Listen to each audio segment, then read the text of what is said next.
নমস্কার বন্ধুরা, গতকাল আমরা দক্ষিণ দিনাজপুর জেলা নিয়ে আমরা একটা সমীক্ষা করেছি যে দক্ষিণ দিনাজপুর জেলায় আগামীতে 2026-এ কে কোটি আসন জিততে পারে। তো আজকের এই ভিডিওতে আমরা আলোচনা করব বীরভূম জেলা নিয়ে, যে বীরভূম জেলায় 11টি বিধানসভা আসন আছে। সেই 11টি বিধানসভা আসনে আগামী 2026-এ কোন দল কোটি আসন পেতে পারে। তৃণমূল কংগ্রেস কোটি আসন পেতে পারে আর বিজেপি কোটি আসন পেতে পারে। কিন্তু তার আগে বীরভূম জেলার যে আমাদের কাছে কিছু রিপোর্ট আছে, সেই রিপোর্টটা দেখলে আপনি নিশ্চয়ই অবাক হবেন এবং আপনি নিজেও আইডিয়া করে নিতে পারবেন যে আগামী 2026-এ এই বীরভূম জেলাটি যে 11টি বিধানসভা সিট আছে, সেই 11টি বিধানসভা সিট কার দখলে যেতে পারে। তার আগে আপনাকে বলি, সেই বীরভূম জেলার কথা বলছি যেখানে অনুব্রত মণ্ডল আছে, কেষ্ট, ওই আপনারা গুড় বাতাসা, চড়াম সবই কিছু জানেন বোলপুর নিয়ে। যে বোলপুরে অনুব্রত মণ্ডল কিছুদিন আগেই তিহাড় জেল খেটে এসছেন গরু পাচার কেলেঙ্কারি নিয়ে, তৃণমূলের অনুব্রত মণ্ডল। তো আজকে ডেটে দাঁড়িয়ে আমরা যে সমীক্ষাটা করছি আগামী 2026-এ এই বীরভূম জেলায় কে কোটি আসন পেতে পারে, তার আগে আপনাকে বলি যে বীরভূম জেলায় যে 11টি বিধানসভা কেন্দ্র আছে তার নামগুলি হচ্ছে লাভপুর, সাঁইথিয়া, ময়ূরেশ্বর, রামপুরহাট, সিউড়ি, নলহাটি, মুরারাই, বোলপুর, দুবরাজপুর, নানুর ও হাসান। এই 11টি বিধানসভা সিট আছে আপনার ওই বীরভূমে। এই 11টি বিধানসভা সিটে তার আগে আমরা জেনে নিই যে 2021 সালে শেষ বিধানসভা ভোট হয়েছিল পশ্চিম বাংলায়। তো 2021-এ আবার আপনার বীরভূমে যে বিধানসভা ভোটটি হয়েছে, সেখানে আপনাকে বলে রাখি বিজেপি কিন্তু এখানে খাতা খুলতে পারেননি। 2021 সালে যে বিধানসভা ভোট হয়েছিল সেখানে বিজেপি খড়কুটোর মতো উড়ে গিয়েছিল এই বীরভূম জেলায় কেষ্টর দাপটে। তারপর কিন্তু ভোট হয় 2021-এর পর আর ভোট হয়নি। 2021-এর পর ভোট হয়েছে বীরভূম জেলায় লোকসভা ভোট।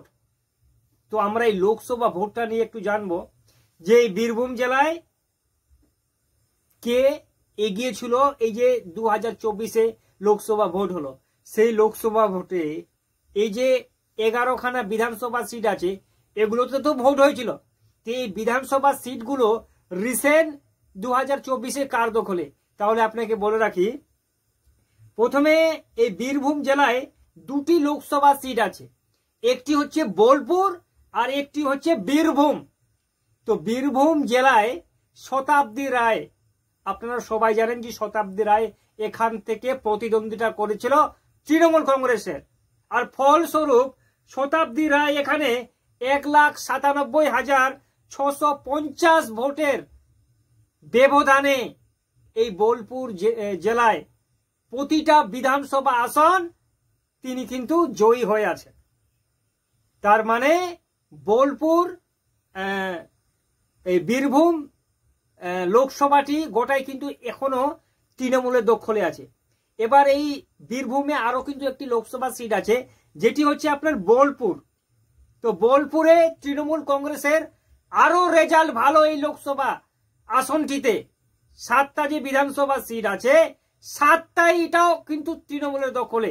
2024-এ তৃণমূল কংগ্রেস এই বোলপুর লোকসভা আসনটি 3,27,253 ভোটের ব্যবধানে লিড আছে, জয়ী হয়ে আছেন এই বোলপুর। সর্বশেষে আপনাকে এটাই বলতে পারি, যদিও অনুব্রত মণ্ডলের অনেক কেলেঙ্কারি নিয়ে তিনি জামিনে এখন বর্তমানে আছেন, আর রিসেন্ট তার কিন্তু একটা অডিও ভাইরাল হয়েছে যেখানে একটি থানার আইসিকে খারাপ ভাষায় গালিগালাজ করছেন, যদিও তিনি ক্ষমা চেয়ে নিয়েছেন। তো আপনাকে বলি যে এই 11টি বিধানসভা সিটের মধ্যে তৃণমূলের কংগ্রেসের এখনো সাংগঠনিক অবস্থা প্রচন্ড ভালো আপনার এই বীরভূম জেলায়।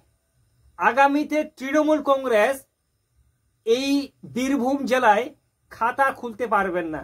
শুধু তৃণমূলে না, কেউ কোনো দলই, আপনার কংগ্রেস বলুন, সিপিএম বলুন, এরা কিন্তু 2026-এ যদি এইভাবে চলে, যদি কোনো চমৎকার না ঘটে, তাহলে বিরোধীরা এই বীরভূম জেলায় কেউ খাতা খুলতে পারবেন না। তৃণমূল কংগ্রেস এখান থেকে 11টি সিট আবার কিন্তু জিতছে।